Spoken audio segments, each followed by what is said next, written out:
قرآن مجید میں ان ناموں کو اس طرح بیان کیا گیا ہے کہ هو اللہ الذی لا الہ الا هو الملک القدوس السلام المؤمن المحیمن العزیز الجبار المتکبر سبحان اللہ عما یشرکون.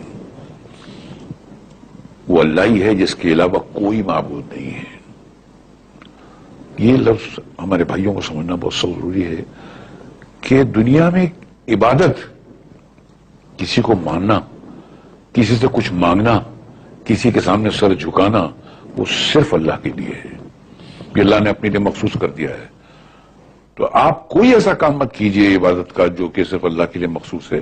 اگر آپ نے کوئی ایسا کام کیا جو عبادت میں آپ اللہ کے لیے کرتے ہیں تو آپ اس کے ساتھ کسی کو شریک کرتے ہیں اور اسی کو شرک کہتے ہیں. تو کبھی مت کیجئے گا سر، کوئی کتنا بھی بڑا ہو. یہ صفت اللہ نے اپنے لیے خاص کر رکھی ہے. اللہ کے سوا کوئی کسی سے کچھ مانگ ہی نہیں سکتا ہے، کسی کی عبادت کر ہی نہیں سکتا ہے. اچھا، یہ صفت کے علاوہ قرآن مجید میں بھی بار بار واضح طور پر بیان کر دیا گیا. ہاں، یہ کیونکہ یہ آپ کو پہلی بار جو کلمہ میں پڑھایا گیا اس میں بھی گیا لا الہ الا اللہ محمد رسول اللہ، کہ دنیا میں اس پورے آپ کی زندگی میں کوئی عبادت کے لائق ہے ہی نہیں. کوئی بادشاہ ہو، کوئی بھی کیسا بھی ہو، پیغمبر ہو، رسول ہو، کچھ بھی ہو، وہ عبادت کے لائق ہے ہی نہیں، صرف اللہ. یہ مخصوص ہے اللہ کے لیے. اور اگر کسی نے بھول سے کسی سے مانگ لیا، کسی کی بارگاہ میں جا کر کچھ مانگ لیا، تو اس نے اس کام میں، عبادت کے ڈپارٹمنٹ میں اس کو اللہ کا شریک کر دیا سر. تو پھر اللہ نہیں بخشے گا سر. ارے اللہ تو کیا، اس کے فرشتے نہیں بخشیں گے، وہ پورے جلال میں آ جاتے ہیں اس وقت. اس لیے انسان اپنے آپ کو تباہی سے اگر بچانا چاہتا ہے تو کبھی بھی وہ اللہ کی عبادت میں کسی کو شامل نہ کرے. یہ صاف طور پہ بچ کے رہنے کا طریقہ ہے سر. اب دیکھیں اللہ تعالیٰ نے جس پیشن سے توحید کو بیان کیا نا یہاں پہ، اور وہ چیزیں جو کامن آبزرویشن میں آتی ہیں اس زمانے کے انسان کے لیے بھی اور آج کے انسان کے لیے بھی، وہ بیان کی ہے. جو میں نے آپ کو سٹارٹ میں کہا تھا، سورہ یونس جو ہے آپ سمجھ لیں سورہ توحید ہے. اس کا ڈومیننٹ فیکٹر توحید ہے. قل من یرزقکم من السماء والارض، اے نبی ان سے پوچھئے بھلا بتاؤ تو کون ہے جو رزق دیتا ہے تمہیں آسمان سے اور زمین سے، آسمان سے پانی برسا کر اور اس کے ذریعے زمین سے کھیتی اگا کر.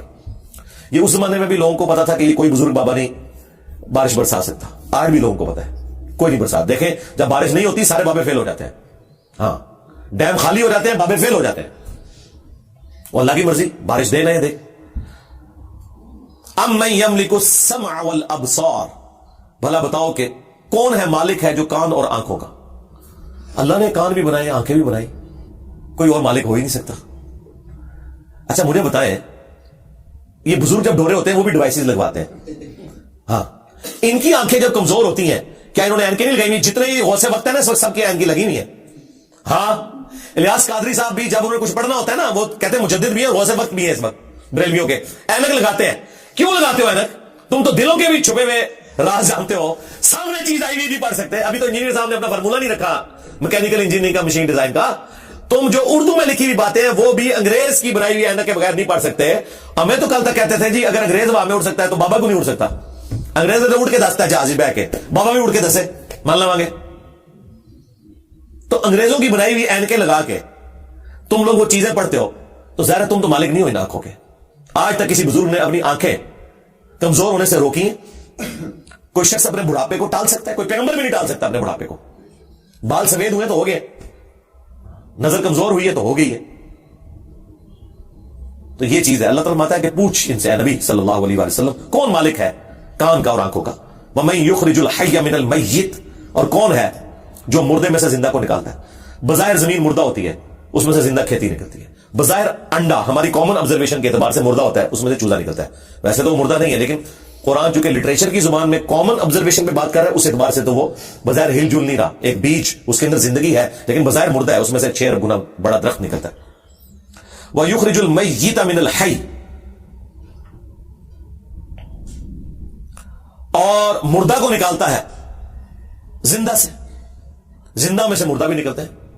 یعنی مرغی انڈا دیتی ہے، بظاہر یہ بات ہو رہی ہے، میں سائنٹیفک لینگویج میں بات نہیں کر رہا، لٹریچر کی زبان میں بات کر رہا ہوں. زندہ درخت میں سے، اور وہ بھی زندگی اب سائنس ہمیں بتا رہی ہے. قرآن تو پہلے کہہ رہا تھا کہ درخت زندہ ہے، کھیتیاں زندہ ہیں، لیکن اب ہمیں سائنس بتا رہی ہے ان کی فیلنگز ہیں، باقاعدہ یہ خوش بھی ہوتی ہیں، ناراض بھی ہوتی ہیں، پھول مرجھا بھی جاتے ہیں، ان کے اوپر بھی کیفیات آ رہی ہوتی ہے.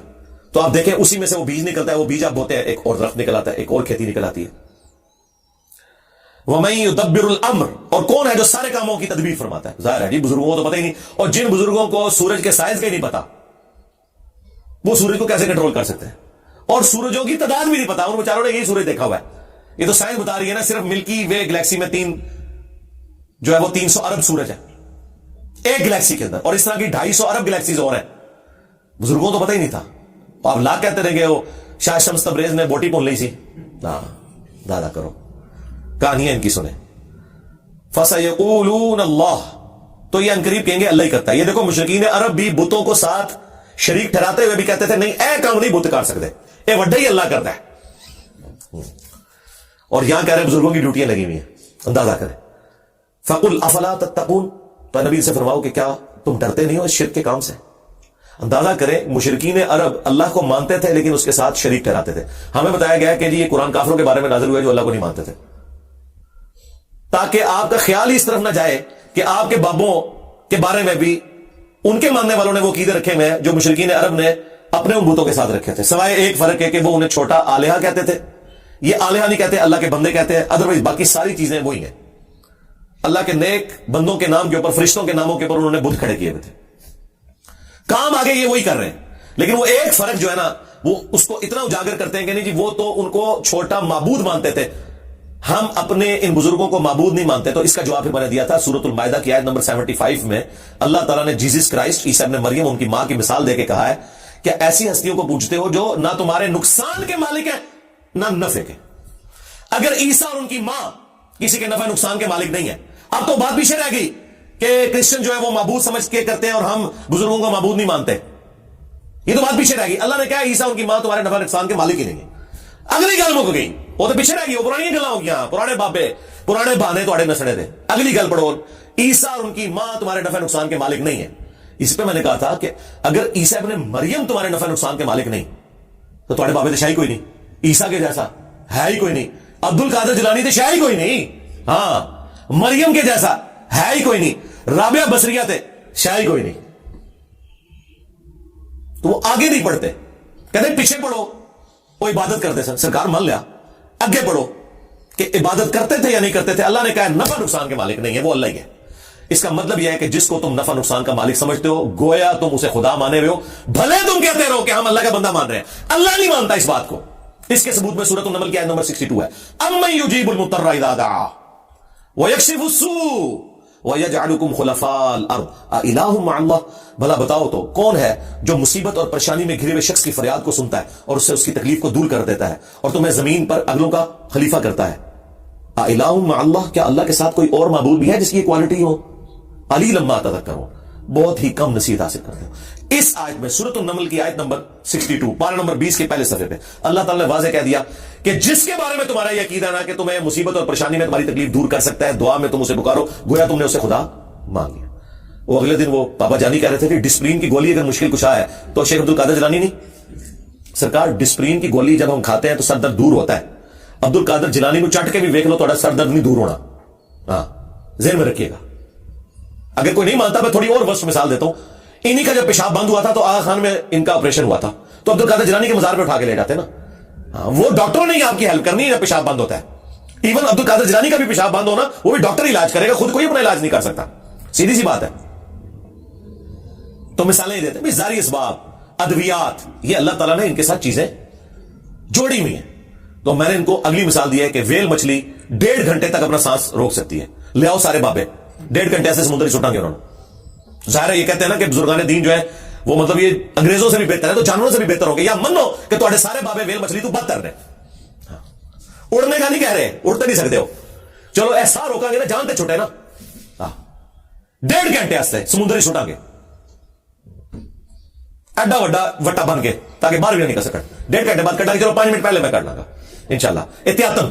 جسے زور احتیاطی پڑھ دینے نا ہے، میں بھی احتیاطن 5 منٹ پہلے ایک بار کٹ لوں گا، لیکن کوئی روک کے دسے مروں کچھ بھی نہیں ہو سکتا میرے بھائی. یہ سب کے سب جھوٹ ہے.